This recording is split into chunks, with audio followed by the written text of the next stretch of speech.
अस्सलाम वालेकुम। हम आज सेक्शन 2 की टाइमलाइन देखते हैं और बिफोर गोइंग इनटू डिटेल आपको मैं ये बात बताता जाऊं कि कॉज एंड इफेक्ट आप देखो और आप यू जस्ट ऑब्जर्व इट। अपने जहन में सोचो जरा कि जो 1906 में मैं आपको बताता हूँ स्वदेशी मूवमेंट हिंदूज ने स्टार्ट की क्यों की। Because of partition of Bengal which took place in 1905।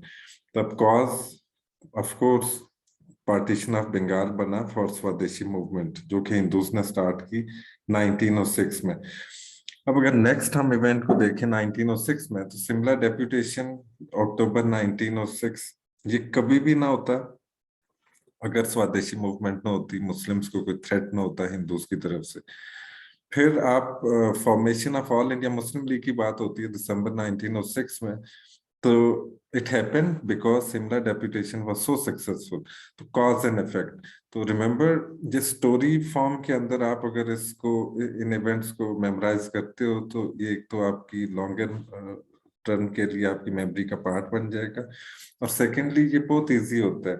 आप अगर यही प्रोसेस 3 to 4 टाइम्स ये रिपीट करो इस पूरी टाइमलाइन का तो it will be much more convenient for you to come to inculcate on your mind। अब अगर formation of All India Muslim League 1906 में जब होती है तो उनका एक एम था, ये ऑब्जेक्टिव था to show loyalty to the British.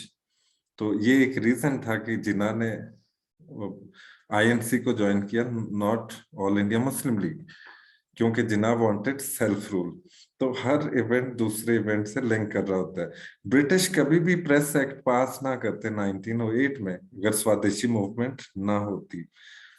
अगर क्यास अनार्की एजिटेशन ना होता सब कॉन्टिनेंट में तो शायद ब्रिटिश कभी भी मॉडल इंटू रिफॉर्म्स या गवर्नमेंट ऑफ इंडिया एक्ट 1909 कभी भी पास ना करते। अगर स्वदेशी मूवमेंट की वजह से ब्रिटिश का प्रॉफिट या जो रेवेन्यू डिक्लाइन ना करता तो ब्रिटिश कभी भी शायद बंगाल की पार्टीशन को रिवर्स ना करते। फिर जब रिवर्सल होता है पार्टीशन का तो Muslims they saw it as a betrayal from British side. तो जिन्ना ने इस अपॉर्चुनिटी को देखा और he joined All India Muslim League because अब जो मुस्लिम थे दे वांटेड सेल्फ गवर्नमेंट। तो अब उनका जो एक रिलेशन था ब्रिटिश से वो एतबार था या ट्रस्ट था that came to an end. Lucknow pact 1916 में जब साइन होता है तो वो इसलिए साइन हुआ बिकॉज जिन्ना ने ज्वाइन किया था ऑल इंडिया मुस्लिम लीग और उन्होंने उनकी एफर्ट से लखनऊ पैक्ट साइन हुआ। तो अगेन ये कॉज बनता है लखनऊ पैक्ट के साइन होने का, जिन्ना ने जब ऑल इंडिया मुस्लिम लीग को ज्वाइन किया। होम रूल लीग्स शायद उतनी ज्यादा पावरफुल ना होती अगर लखनऊ पैक्ट साइन ना होता। रावलट कमेटी कभी भी फॉर्म ना करते ब्रिटिश अगर ये होम रूल लीग्स ना स्टार्ट होती। तो आप देखो कि कॉज एंड इफेक्ट हर जगह पे आपको नजर आएगा। तो इवेंट्स को रिलेट करते जाएं एक इवेंट को दूसरे इवेंट के साथ कि एक इवेंट का दूसरे इवेंट के ऊपर क्या इम्पैक्ट पड़ता है। तो ये आपके लिए बहुत आसान हो जाएगा टाइमलाइन याद करने के लिए। Timeline is so important because जो 10 मार्क्स या 14 मार्क्स के क्वेश्चन अगर टाइमलाइन से आ जाए तो you should at least remember these important events so that you could get half marks at least अगर आप उनको डिस्क्राइब करते हो without writing any analysis।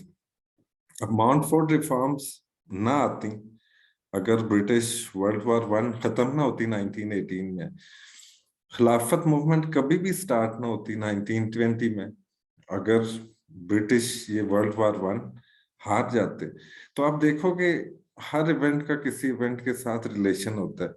अब राउलेट एक्ट 1919 में जब पास होता है तो उसका इफेक्ट क्या आता है कि अमृतसर मैसेकर हैपन इन 1919। कभी भी अमृतसर मैसेकर ना होता या जलियांवाला बाग इंसिडेंट ना होता 1919 में अगर राउलेट एक्ट ना होता। ब्रिटिश के पास इतनी पावर ना होती कि वो गोलियां चलाएं और लोगों को मारे। खिलाफत मूवमेंट हुई, फिर हिजरत मूवमेंट होती है 1920 में पीपल माइग्रेटेड टू अफगानिस्तान। कभी भी अपना घर छोड़ के ना जाते अफगानिस्तान की तरफ अगर खिलाफत मूवमेंट की अनाउंसमेंट ना होती। चोरी चूरा इंसिडेंट ना होता अगर खिलाफत मूवमेंट ना होती। इसी तरह मोपलाज अपराइजिंग, तो ये चीजें रिलेट करती हैं। अगर हम स्ट्रेट अवे अब दिल्ली प्रपोजल की बात करें 1927 के अंदर, तो साइमन कमीशन का जब अनाउंस होता है 1927 में कि Simon commission was formed in United kingdom, तो जिन्ना came up with this Delhi proposal. तो साइमन कमीशन वजह कॉज बना फॉर दिल्ली प्रपोजल। फिर Simon commission when it reached India 1928 में, everyone rejected it, तो नेहरू रिपोर्ट was published। तो अब क्योंकि साइमन कमीशन में कुछ लोगों ने कहा था कि आप तो किसी एक चीज पे एग्री नहीं कर सकते लोकल्स, तो इसलिए फिर ऑल पार्टीज कॉन्फ्रेंस नेहरू ने बुलाई, ऑल्दो उसमें मुस्लिम्स की participation very was very limited. लेकिन नेहरू रिपोर्ट, साइमन कमीशन ना होता ना आता तो नेहरू रिपोर्ट भी ना आती। इसी तरह जिन्ना के 14 पॉइंट्स वो किसके रिस्पॉन्स में थे? नेहरू रिपोर्ट के रिस्पॉन्स में थे।